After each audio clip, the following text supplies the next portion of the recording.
स्वागत है आपका हमारे पॉडकास्ट एपिसोड 2 में। मैं हूं आपकी होस्ट रश्मि।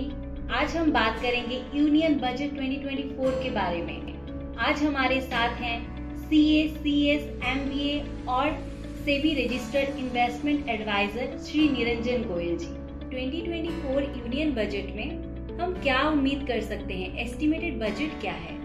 विकसित भारत 2047 का सपना हमारी नवनिर्मित मोदी सरकार 3.0 में भी जारी रहनी चाहिए। सरकार का एस्टिमेटेड बजट तकरीबन 47 लाख करोड़ का होना चाहिए, जो पिछले बजट के मुकाबले 6% अधिक रहेगा।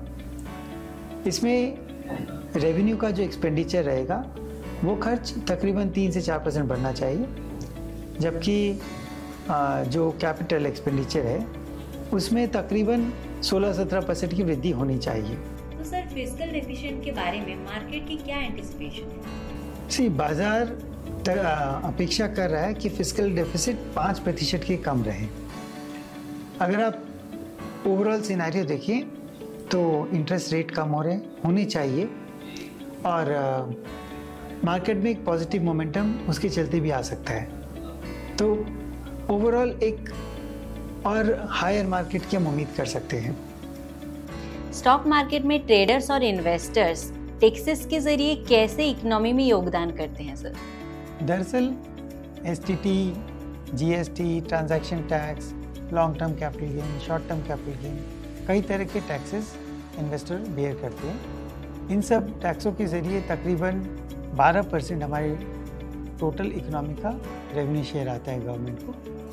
2024 के अपकमिंग बजट में हम इन टैक्सेस में कुछ सिंप्लीफिकेशन एक्सपेक्ट कर सकते हैं। इस बजट से इन्वेस्टर को क्या उम्मीद करनी चाहिए, और अगर मार्केट गिरता है तो इन्वेस्टर को उस सिचुएशन में क्या करना चाहिए?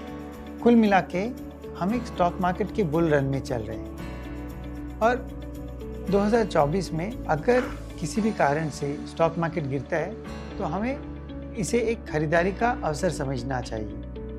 हमारी अपेक्षा है कि आने वाले बजट से स्टॉक मार्केट को और भी मजबूती मिलेगी। तो सर, बजट के दिन मार्केट जो है कैसा रिएक्ट करता है? बजट के दिनों में एक मिक्स रुझान देखने मिलता है। जब हम पिछले कई सालों के बजट के दिनों को देखें, कुछ सेक्टर ऊपर जाते हैं जिन्हें थोड़ा सा अटेंशन मिलता है, ऐसे ही कुछ सेक्टर थोड़े नीचे जाते हैं। बट अगर आप देखें, उस पर्टिकुलर बजट डे को ना देखें, आप ओवरऑल इकोनॉमी को देखें। और जैसे हम पिछले साल का देखें तो बजट के दिन में तकरीबन 0.3% मार्केट ऊपर गया था। तो it's a mixed reaction on the budget day. तो सर, बजट से हमारे पर्सनल टैक्सेस पे क्या प्रभाव पड़ सकता है? पर्सनल टैक्सेशन के दिशा में हम और भी ज़्यादा बेनिफिट हमारी जनता को सोच सकते हैं, जैसे एग्जेम्पशन की लिमिट का ऊपर जाना, HRA और जो हाउसिंग लोन पे कोई बेनिफिट नहीं है हमारे नए रिजाइम में, उसके बदले भी सरकार किसी तरह का बेनिफिट दे सकती है। स्टैंडर्ड डिडक्शन की लिमिट बढ़ा सकती है और जो कैपिटल गेन का स्ट्रक्चर है, जैसे long term, short term, long term में भी अलग अलग टैक्स रेट, शॉर्ट टर्म में भी अलग अलग टैक्स रेट, इन सब में भी कुछ सिंप्लीफिकेशन हो सकता है, काफ़ी कुछ सुधार हो सकता है। और सर, बिजनेस टैक्सेस में हम क्या बदलाव देख सकते हैं बजट के टाइम पे? बिजनेस इनकम में भी हम कुछ सुधार देख सकते हैं, जैसे प्रिजम्पटिव टैक्सेशन है, जिसमें फ़िलहाल 2 करोड़ की लिमिट है, वो 5 करोड़ तक जा सकती है। स्टार्टअप वगैरह को टैक्स के एग्जेम्पशन में अवधि बढ़ाई जा सकती है। इसी तरह के कई तरह के करों में सुधार हम देख सकते हैं। सर, कौन से सेक्टर्स को बजट के टाइम पे प्राथमिकता मिल सकती है? सेक्टर जैसे इंफ्रास्ट्रक्चर सेक्टर हुए, जिसमें आपके रोड, रेल, पोर्ट, एयरपोर्ट ये आते हैं। फिर आपका मैन्युफैक्चरिंग सेक्टर, जिसमें कि हमारी निर्भरता इंपोर्ट पे कम हो, जैसे कि आपके सेमीकंडक्टर चिप्स। ग्रीन एनर्जी का सेक्टर जैसे EV, सोलर पैनल्स और एग्रीकल्चर का सेक्टर, इन सभी सेक्टरों को प्राथमिकता दी जा सकती है। सर, अगर रेलवे सेक्टर को प्राथमिकता मिलता है तो कौन से स्टॉक्स फोकस में रहेंगे? अगर रेलवे सेक्टर को प्राथमिकता मिलती है तो रेल से जुड़े जो शेयर्स हैं उनको काफ़ी सपोर्ट मिलेगा। जैसे वैगन बनाने वाली कंपनियाँ, ट्रैक्स बनाने वाली कंपनियाँ या रेलवे में फाइनेंस करने वाली कंपनियाँ। कुछ कंपनियों के नाम आप ये समझ लो, IRCTC, IRFC, RVNL, rights limited, ये सब शेयरों को काफ़ी कुछ सपोर्ट मिल सकता है। जीएसटी में हम क्या एक्सपेक्ट कर सकते हैं सर बजट के टाइम पे?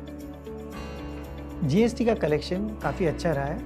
अगर आप देखो पिछले सालों के मुकाबले हमारा जो यह साल गया वो तकरीबन 12% जीएसटी अधिक कलेक्ट किया है। तो हम ये एक्सपेक्ट कर सकते हैं कि किसी तरह का रेट रिडक्शन, ख़ासतौर पे हमारी शिक्षा के क्षेत्र में और स्वास्थ्य के क्षेत्र में और जो उपभोक्ता की वस्तु हैं उन सब के क्षेत्रों में हम कुछ जीएसटी के रिडक्शन देख सकते हैं। सर, बजट पब्लिक सेक्टर और प्राइवेट सेक्टर को कैसे प्रभावित करेगा? हमारी एक मिश्रित इकोनॉमी है जिसमें पब्लिक सेक्टर, प्राइवेट सेक्टर दोनों ही एक साथ काम कर रहे हैं। तो जहाँ बजट की प्राथमिकता से पब्लिक सेक्टर्स को ऑर्डर ज़्यादा मिलते हैं, वहीं प्राइवेट सेक्टर की भी काफ़ी अच्छी क्षमता है, वो भी अच्छा काम करके अच्छा ऑर्डर ले सकते हैं। इस तरह से दोनों ही सेक्टर्स में काफ़ी ग्रोथ देख सकते हैं। जैसे आप एग्जांपल लीजिए, अगर रेल का स्टॉक हो तो जहां गवर्नमेंट की कंपनियों को भी सपोर्ट मिलेगा, वहीं प्राइवेट सेक्टर की कंपनियों को भी सपोर्ट मिलेगा। और कई तरह की टैक्स इंसेंटिव्स और अच्छी इकोनॉमिक पॉलिसी हमेशा स्टॉक मार्केट की दिशा को आगे ही आगे बढ़ाते हैं। तो हमें एक पॉजिटिव और अच्छे बजट की आशा है सरकार से। बहुत बहुत धन्यवाद सर हमारे शो में आने के लिए।